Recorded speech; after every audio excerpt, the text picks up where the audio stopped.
welcome to my YouTube channel. So today I'm going to be sharing a couple of my favorite books with you guys. I feel like I just look crazy looking down like that. There's like 7 or 8 books total, and I'm going to be doing like a Christian book haul. So if you're looking for any new books to read, or you're just interested in seeing my favorite books, please stay tuned and let's get into the video.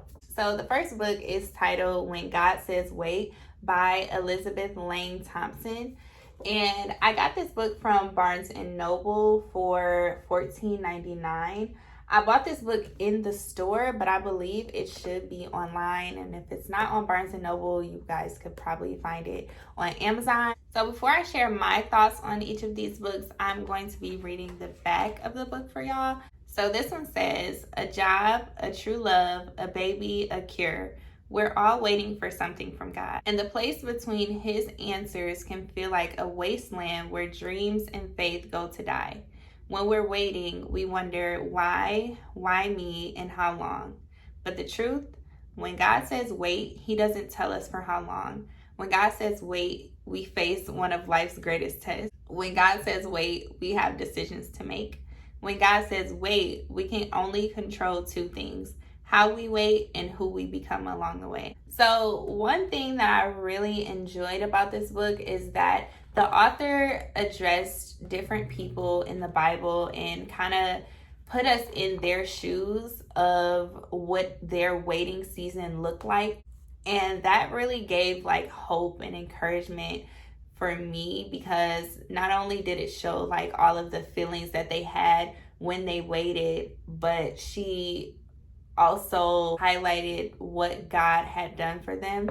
And at the end of each chapter, she gives a journal prompt, a prayer prompt, and a for further study section where she'll give like additional books or additional verses if you want to go and do more study on that particular person in the Bible. This book was 12 chapters and it was 197 pages, so it wasn't really that much of a long read. It probably took me a couple of weeks to finish it. And overall, this book was just very, very, very, very encouraging. I read it when I was going through a season of waiting and just not being content. Like, God, how long is it going to take for this? You said you were going to do that. I'm not seeing it. Like, the whole 9. And like she indicated in the back of the book, I was able to control how I waited and who I became along the way. So it definitely helped me to grow. So the next book that I have is titled Squeeze, 6 Biblical Principles to Maximize Your Life by Ryan F. Jackson. He is the director of discipleship at my church, and that is Mount Zion Baptist Church. And the back of the book says, what would your life look like if you could tap into your hidden potential? How would you maximize your life to the fullest? It's simple, just squeeze. Squeeze is a practical book that will show you how God desires to bring out the best in you. You will uncover that every gift, talent, and skill you have is to be fully used at its highest capacity. No longer do you have to live a mediocre life, but you can live a life of meaningful impact. Squeeze will help you address important concerns such as, how do I discover what God has placed in me? What connections do I need to make in order to enhance my life? And what steps do I need to take to become all who God has called me to be?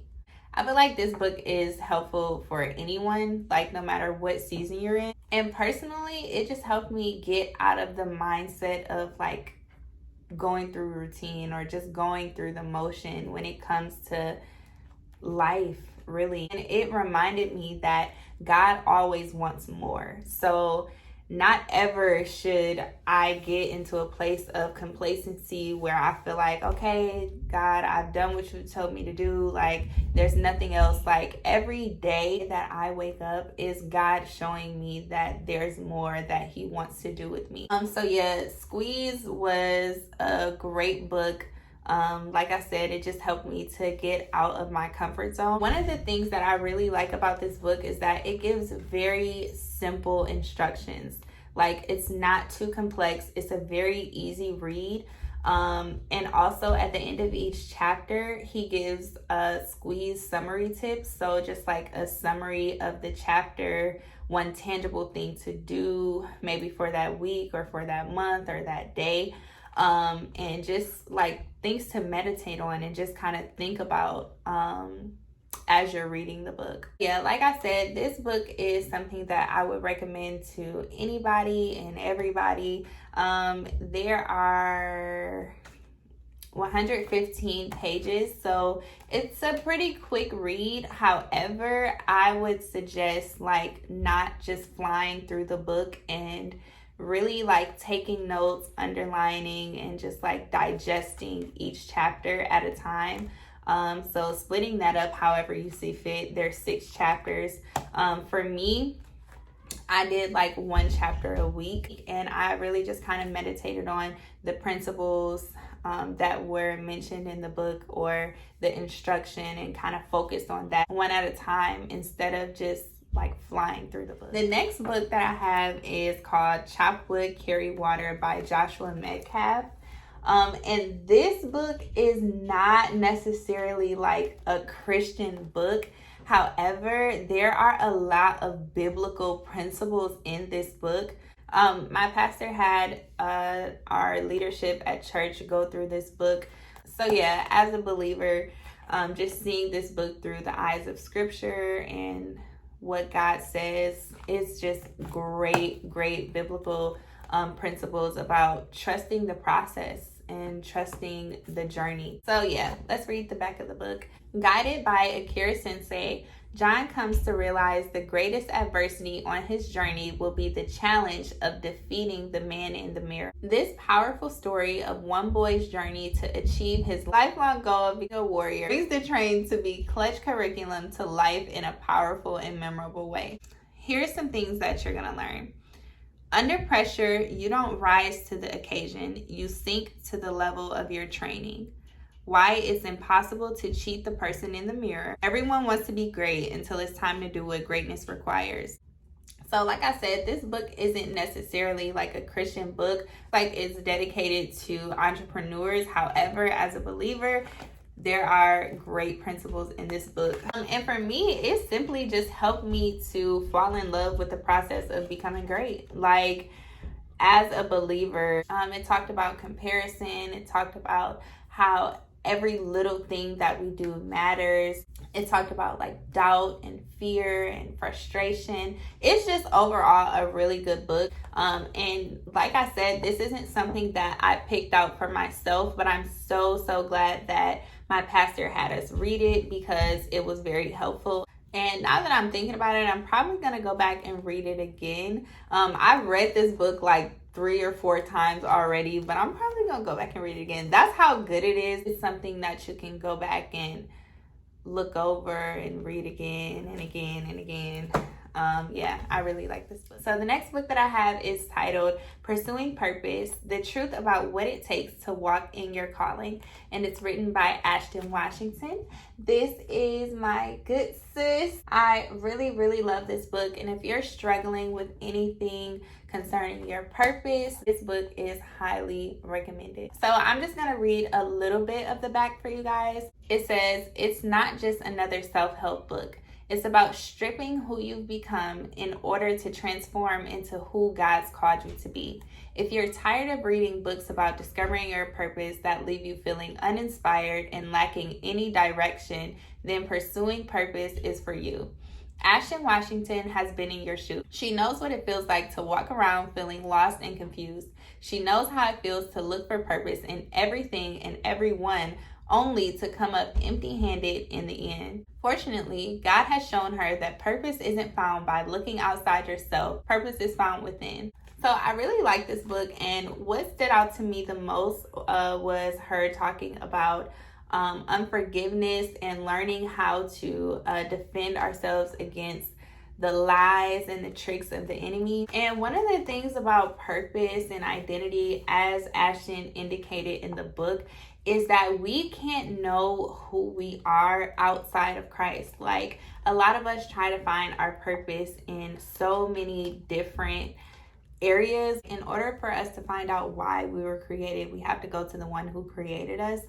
So yeah, I really enjoyed this book as well. And if you don't know your purpose or you're trying to figure out what your purpose is, this would be a great read. So the next book up, we have Empty Out the Negative by Joel Osteen.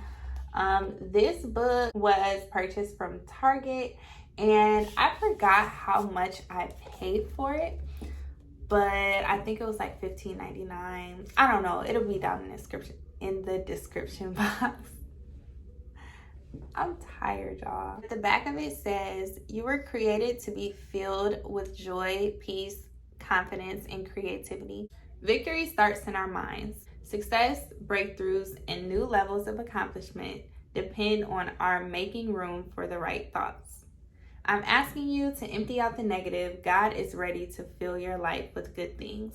So when I purchased this, I was doing a whole lot of stinking thinking. Like, my thoughts were very negative. They were not like Christ. They were thoughts of like just bitterness, of anger, of discouragement, of fear. But this book was very encouraging and helped me to recenter my focus to what Christ says about life and just those feelings and those thoughts. And overall, it just helped me to keep my mind on the Word of God while also encouraging me at the same time.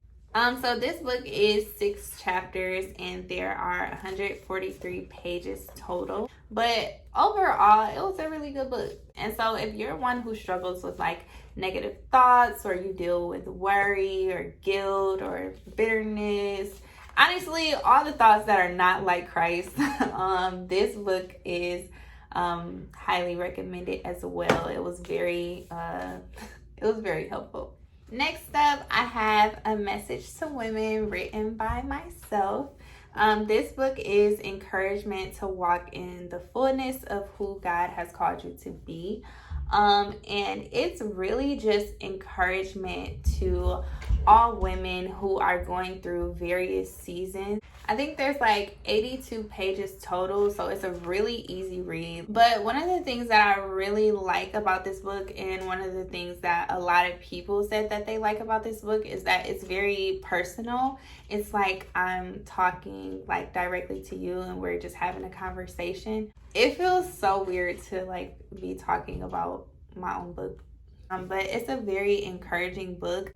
I have my own personal copy and I go back from time to time and I read it just to like kind of encourage myself. But yeah, I highly recommend this book to anyone, all women, honestly. If you're a woman, you need to buy this book and you need to read it, because God has a message for you and he has things that he wants to say. So yeah, this was the first book that I've ever written. It's my baby. It's so special to me. But yeah, it's very encouraging. They're really just like letters of affirmation, like 15 letters of affirmation addressing particular seasons that we as women go through. The next book we have is called 180, How to Turn Your Life Around, written by Mo Brooks. This is the director of family ministries at my church. And this book is very, very good. I'm going to read the back for you guys. It says, we all make bad decisions, and sometimes those bad decisions turn into a bad direction. Life has many challenges, and sometimes we get started going in the wrong direction. Wouldn't it be great to turn around the areas of your life that are most needed? Imagine you becoming the woman or man you always dreamed of. It is not too late. You can make your 180 happen now. 180 is a book that provides step-by-step directions on how to turn your life around. This book will show you the key foundations of turning your life around and becoming the ideal you. Those miserable areas of your life will be miraculous once your 180 is complete. So I think this book is so dope because it gives like very, very tangible things for you to do. Not only that, but it really causes you to look at yourself, like take a real look at yourself and where you currently are in life, and also helps you to make that change to go in the direction towards who you want to be or who God has called you to be.